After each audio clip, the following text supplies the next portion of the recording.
how to fix headset microphone not working on Windows. Now in this video, I'm going to provide you basic troubleshooting steps for you to bypass this kind of issue.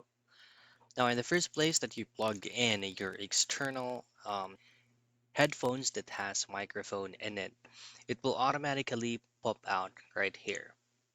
You just have to tweak around these settings right here for you to be able to set this default. Now, speaking of setting it as default, you're just going to make sure that it is fully set into default.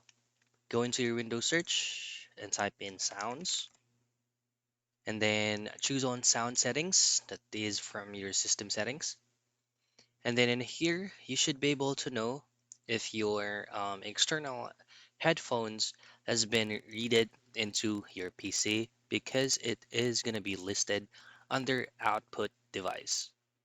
Now, for you to be able to set this as default, you need to make sure that it is currently on the very first one.